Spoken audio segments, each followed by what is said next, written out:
Good afternoon, everyone. I'm going to share my screen, and I apologize for any technical glitches. You would think after a year of being online, I'd be better. Perfect. Okay, great. So thank you again, Michael, and thank you all for joining in today. My name is Mijin Cha, and I'm here on behalf of the research team, as Michael mentioned, Vivian Price, Dimitris Divas, Todd Vishon, and Maria Brescher-Weiler.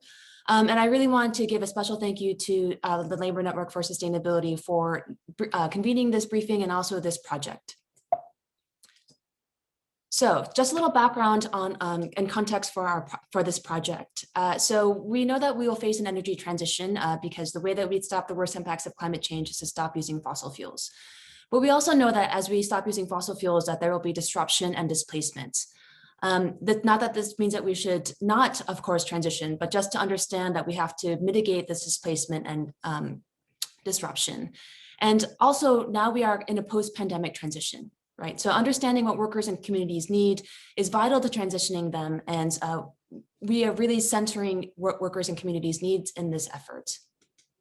As Michael mentioned, there were over 100 interviews conducted across the country, a combination of one-on-one interviews and focus groups. Once the interviews were conducted, the research team engaged in a rigorous analysis of the interviews, and the results are presented in the report that is in the chat. And the report is in 3 sections, and we're just doing a brief, really high-level findings and analysis of the reports, but I would really encourage you to read the entire thing. The first section of the report looks at what we call the problem, and that is the challenges and problems that come from transition that workers and communities face.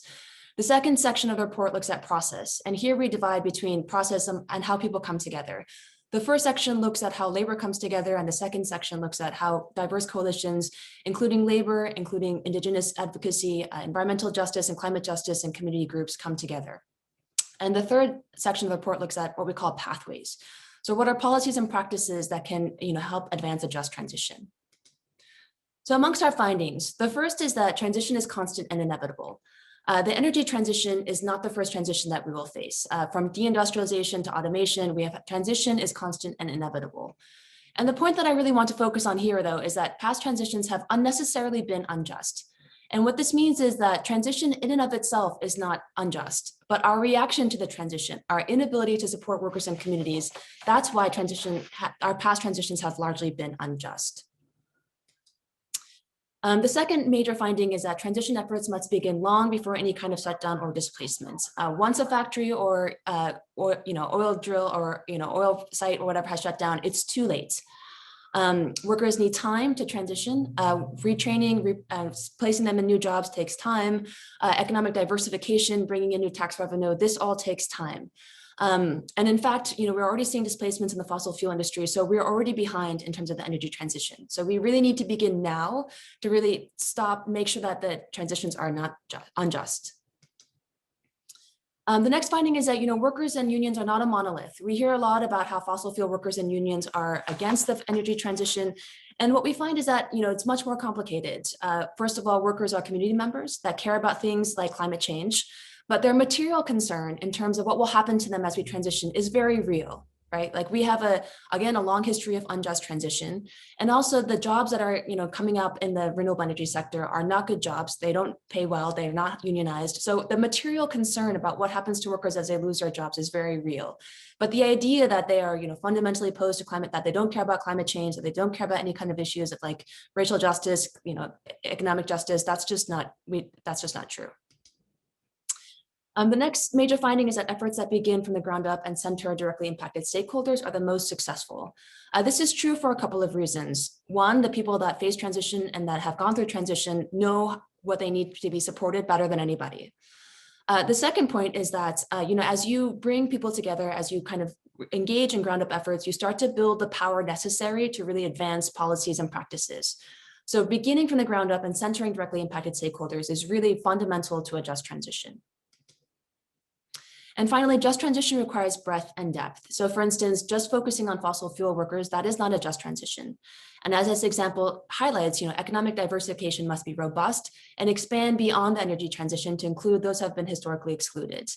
Also with depth, again, understanding that workers are more than just their job, ensuring that we are supporting them holistically. So mental health supports, healthcare, pensions, those things, more than just the job.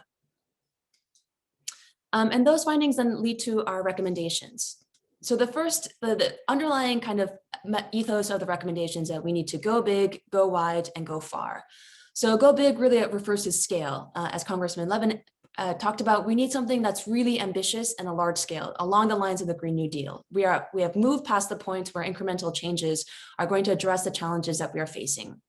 Also, we need to ensure that those large-scale projects, the large-scale infrastructure projects, they also create jobs geographically everywhere.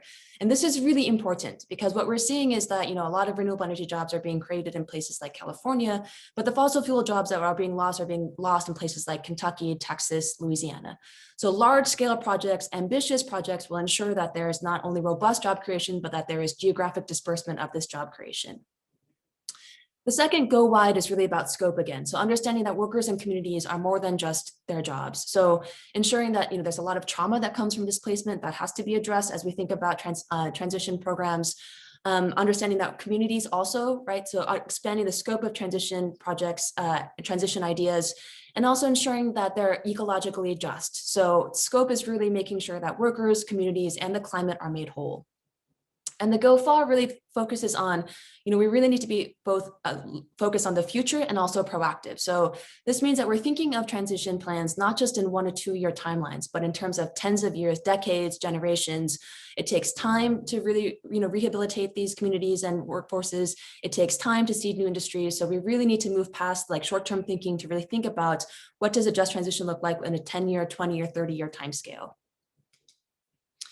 The second point is that we don't have to start from scratch. We can build and expand on existing programs. So for example, the Trade Adjustment Act came about in the late 1960s to help with workers that were being displaced from globalization and deindustrialization. The Trade Adjustment Act had limited success because the program was, especially initially, was too narrow. The criteria to qualify was too strict, and funding has been really up and down. So these are things that can be fixed.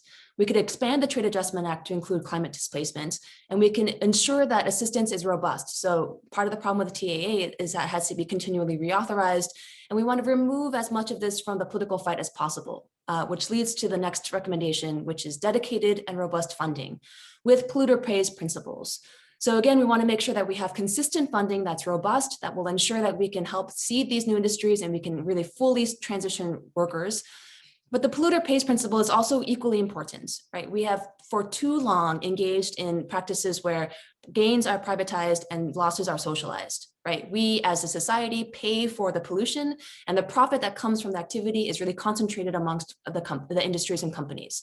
This has to end, right? And even now, when we see that fossil fuel workers are being displaced, still executives and companies are making profits. We need to shift to socialize gains and privatize losses. So people who have created this situation and created this pollution must be the ones that are financially responsible for the cleanup. We need to strengthen and expand worker protections and strengthen our safety net. There are two things that we can do immediately, which is pass the PRO Act, which would help workers unionize, and pass Medicare for all. Workers unionizing is really important. Unions may not necessarily be able to stop displacements, but workers are much better taken care of if they can negotiate with a union as in the wake of displacements.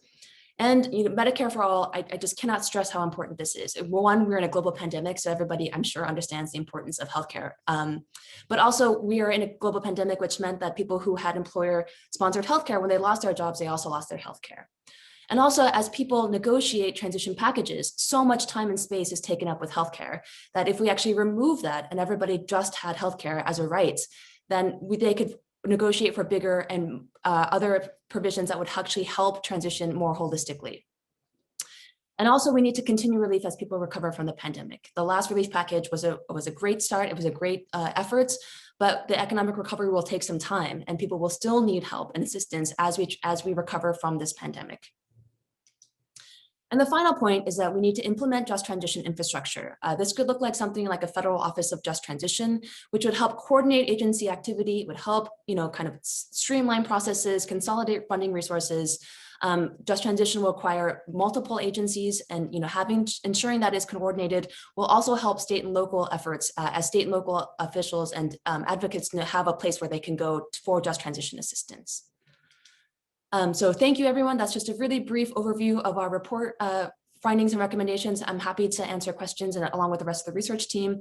And thank you again for having me today.